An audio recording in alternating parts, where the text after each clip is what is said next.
Bom, Gonçalves, essa conversa, né, com o Antônio Carlos, que já no domingo tinha te falado com a ideia de deixar o Avaí. Você até esperava que hoje ele mudasse de ideia, mas parece que não deu, né?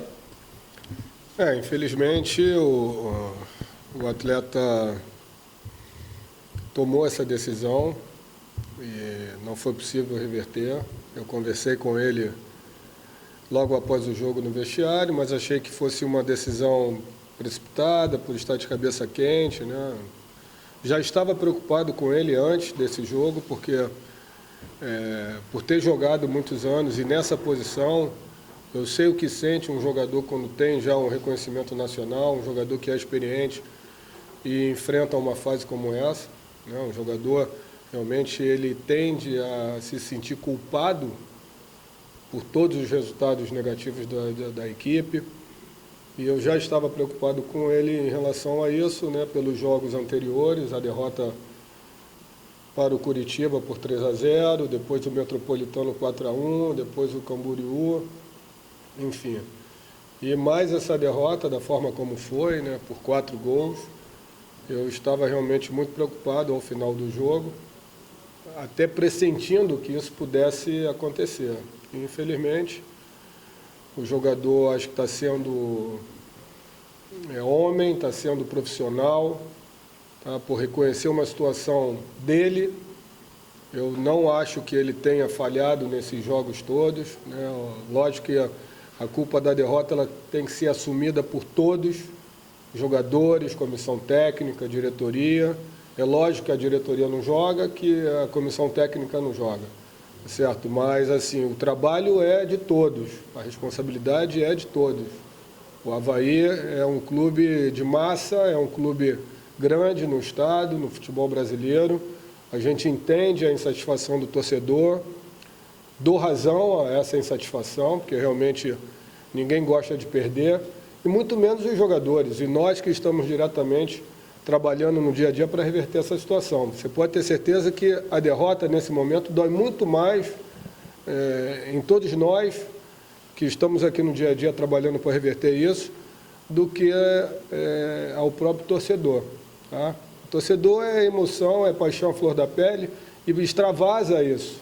Né? Essa decepção, essa frustração, ele xinga os jogadores como xingaram quando chegamos no aeroporto, e a gente tem que ouvir, tem que acatar, tem que entender esse momento, essa dor do torcedor por essas derrotas. Mas a gente também sofre, né? A gente também sofre, a gente não tem como desabafar, a gente não tem como botar para fora, né? Isso é algo que faz parte do futebol, não é a primeira situação dessa que eu vivo na minha carreira, estou vivendo como dirigente, lógico, como profissional, como gestor, mas como jogador sou calejado.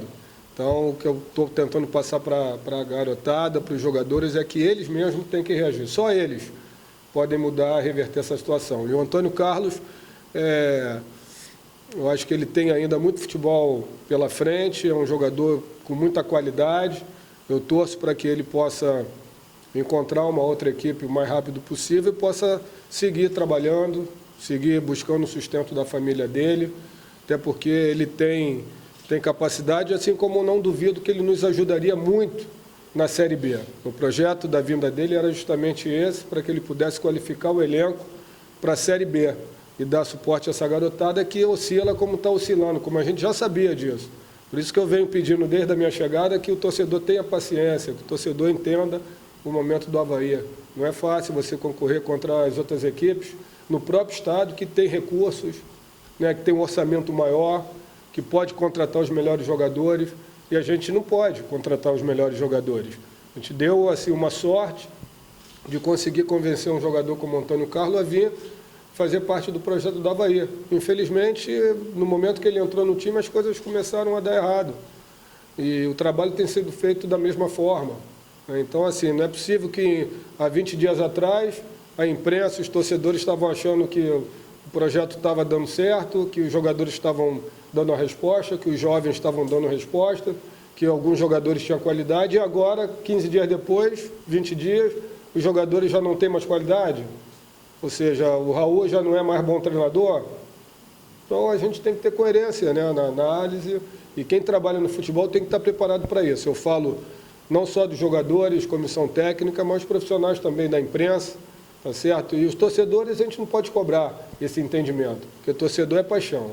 E aí, a paixão fala mais alto, a emoção, a gente não pode cobrar isso. A gente pode pedir compreensão e que ele continue apoiando e demonstrando essa paixão pelo clube. Agora, assim, peço sim que os profissionais de futebol realmente possam analisar a situação do Avaí com coerência, tá? com profissionalismo, que é o mais importante. Não adianta só a imprensa cobrar profissionalismo de quem está dentro do campo, de quem faz futebol, quem prepara os jogadores. Tem que ser cobrado também de quem fala sobre os jogadores, sobre o futebol, sobre o clube. Então, assim, vamos continuar trabalhando para tentar reverter essa situação o mais rápido possível. Até por isso que você falou da continuidade do Raul Cabral, teve reunião ontem, por esse motivo que você falou dos jogadores não terem desaprendido, do Raul Cabral não ter se tornado um péssimo treinador de um dia para o outro, da continuidade dele na sequência? A gente entende que foi proposto um projeto a ser desenvolvido em função da situação do clube. Vocês melhor do que eu sabem da dificuldade financeira que atravessa o Avaí. Felizmente, a gente está conseguindo reestruturar o clube, os jogadores estão em dia, graças a Deus o presidente tem feito um esforço enorme junto com os demais diretores e financeiramente a gente está conseguindo equilibrar as dívidas do clube e justo no momento em que, infelizmente, o aspecto esportivo não está conseguindo dar o resultado que nós imaginávamos.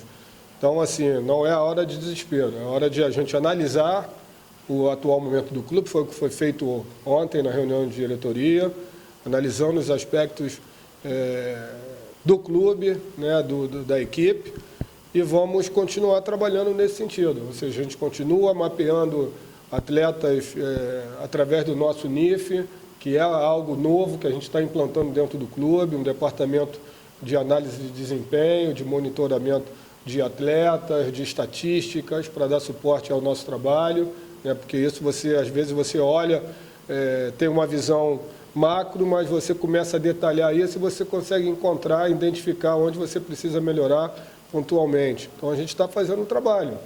É lógico que o futebol é resultado e, às vezes, o torcedor tem todo o direito de cobrar o resultado, mas a imprensa volta a repetir. Aí tem que analisar com mais critério, né, analisando também o profissional, ou seja, especificamente a função, no caso da gestão do clube, fui contratado para gerir um clube, não só para contratar jogadores, isso aí, contratar, a gente tem aí milhares de empresários todo dia oferecendo jogadores, se eu tivesse dinheiro eu contratava os melhores e ia falar, está aí o time, e achar que o fato de ter contratado os melhores jogadores seria o suficiente ou garantia para que o Avaí pudesse ser campeão estadual. E vocês sabem que o futebol não funciona dessa forma. Então, há todo um processo sendo desenvolvido, os jogadores estão aí trabalhando e a gente vai sair dessa situação, não tem a menor dúvida. Gonçalves, qual foi o fator decisivo para todo mundo dizer, ter um consenso, o Cabral fica? Olha, não existe um fator decisivo. A gente está analisando, tá certo? É lógico que o momento é complicado, é delicado, porque a gente sabe que os resultados estão provocando um sofrimento no nosso torcedor, né? Isso é terrível. Para quem faz futebol para levar alegria ao torcedor, quando você vê que a gente está levando frustração e sofrimento, isso acaba também deixando a gente um pouco não, bastante chateado, triste, e buscando encontrar soluções para que a equipe volte a render e dar alegrias ao torcedor o mais rápido possível. Então, assim, a gente espera poder reverter uma situação que já foi detectada. Há uma baixa de rendimento, é visível, os jogadores que deram resposta há 20 dias atrás não deram nesses últimos 15, nessas últimas 2 semanas. Isso, em função do campeonato, muitos jogos em sequência, acabou fazendo com que o clube não pontuasse e estivesse nessa situação, se encontrar na situação que se encontra atualmente, sem ter nenhum ponto ainda nesse retorno. Então, assim, vamos trabalhar, os jogadores precisam melhorar, o esquema de jogo da equipe precisa dar resultado, precisa evoluir, e vamos trabalhar, não tem outra. A gente tem que buscar o jogo contra o Joinville, vencer dentro de casa e com o apoio da torcida para a gente começar a sair dessa situação. Não tem porquê do Cabral sair? Eu tinha perguntado isso. Olha, a gente analisa as coisas com tranquilidade, tá certo? O resultado, ele pode, de acordo como ele acontece, pode fazer com que nós possamos rever alguns conceitos, certo? Então, assim, você não pode garantir nada no futebol. Futebol não se tem garantia de nada. A única coisa que a gente tem que fazer como profissional é trabalhar e, como qualquer trabalhador, ter as suas obrigações garantidas, que é o seu salário. Agora, em termos de resultado, não existe garantia de nada. Nem se você formar uma seleção brasileira, você consegue ter garantia de que vai ganhar de um clube, se for um jogo contra, em qualquer situação, tanto no Brasil como em qualquer outro país do mundo. O Antônio Carlos não completou um mês aqui no Avaí. Nessa questão burocrática, com a saída dele, questão de rescisão, quem paga o quê? Como é que fica essa questão? Não, é simples. É uma situação até inédita. Assim, com tão pouco tempo, um jogador recém-chegado pede uma rescisão de contrato, ele vai passar no departamento jurídico, o jurídico vai acionar o financeiro, vai fazer a rescisão e vai pagar o que tiver que ser pago ao jogador para que ele possa rescindir e seguir a vida dele. Com certeza. Obrigado aí.